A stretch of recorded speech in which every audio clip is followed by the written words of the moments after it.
সকালবেলা ঘুম থেকে উঠেই দেখি আমাদের এখানকার পুকুর থেকে কয়েকটা মাছ নিয়ে আসা হয়েছে। আর এই মাছগুলো ছিল অনেক বেশি বড়। আর এই বড় মাছগুলোর পেটে কিন্তু অনেক বেশি বেশি ডিম ছিল। এই বড় মাছগুলো কিন্তু আমার মা একাই কেটে বেছে নিচ্ছিল। বড় মাছ যখনই বাসায় নিয়ে আসা হয় আমার কিন্তু অনেক খুশি লাগে, কেননা আমি ছোট মাছের কাঁটা বেছে খেতে পারি না।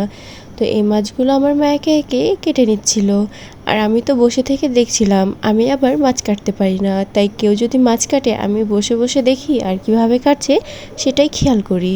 তো এখানে আমার মা খুব সাবধানের সাথেই কাটছিল, আর আমি তো ভাবছিলাম যে কিভাবে কাটছে। আমি কাটলে তো নির্ঘাতে হাতটাই কেটে যেত। তো যাই হোক, এখানে একে একে আমার মা বড় থেকে শুরু করে ছোটোগুলোও কেটে নিয়েছে। আর এখানকার পুকুরের মাছগুলো কিন্তু খেতে বেশ ভালো। আর এখানে যখনই মাছটির পেট থেকে ডিম বের হয়েছে আমি তো আগেই ভেবে নিয়েছি যে ডিম দিয়ে কী কী রেসিপি ট্রাই করা যায়। আমার আবার ইউনিক কিছু ট্রাই করতে বেশ ভালো লাগে। ডিমের কিন্তু অনেক ধরনেরই রেসিপি আছে, তবে পেঁয়াজ লবণ হলুদ দিয়ে যেগুলো ট্রাই করা হয় মাছের বড়া, সেগুলোই বেশি ভালো লাগে। তো এই মাছের ডিমগুলো দেখে তো আমি এগুলোই ভাবছিলাম, আর মাছ কাটা দেখছিলাম। আর মাছের মাথা দিয়ে তো আমি ভাবছিলাম যে এটা দিয়ে আবার নতুন কি ট্রাই করা যায়। প্রথমে ভাবছিলাম যে মুড়িঘণ্ট, তারপরে ভাবলাম যে মুড়িঘণ্ট থেকে আলু ঘাটিটাই বেশি ভালো লাগবে।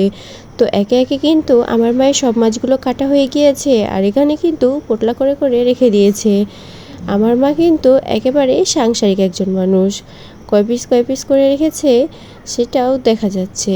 এই জন্যই তো আমার মাকে আমি একেবারে রাগাচ্ছিলাম। তো যাই হোক, এখানে রাতে আর দুপুরের জন্য রেখে দিয়েছিল, আর ডিমগুলোও কিন্তু রেখে দিয়েছে। আর এখানে কিন্তু আমি চটপটিতে বেশি বেশি শশা দিয়েই খাচ্ছিলাম। শশাগুলো তো আমার আগেই খাওয়া হয়ে গিয়েছে। আর টক কিন্তু হালকা পরিমাণে নিয়েছিলাম। আমি আবার অত টক লাভারটা, মিষ্টি টকটা আমার বেশ ভালো লাগে। তো এই লাস্টে কিন্তু এই ডিমের বড়াগুলো বানাবে পেঁয়াজ কুচি, আর দিয়েছে মরিচ গুঁড়া আর হলুদ গুঁড়া। ছোটদের জন্য কিন্তু কাঁচা মরিচগুলো গোটা দেয়নি। আর লাস্টে লবণ দিয়ে খুব ভালোভাবে মেখে নিয়েছে। এভাবে হাত দিয়ে ভালো করে মেখে নিলে শক্ত শক্ত থাকে না, আর শক্ত যদি থাকে তাহলে কিন্তু সেখানে পেঁয়াজ পৌঁছায় না। সেই জন্যই তো খুব ভালোভাবে হাত দিয়ে মেখে নিয়েছে।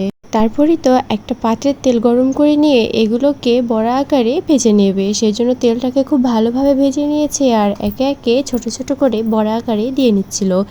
আমার মা এদিকে ভাজছিল, আর আমি তো একে একে খাচ্ছিলাম আর দেখছিলাম।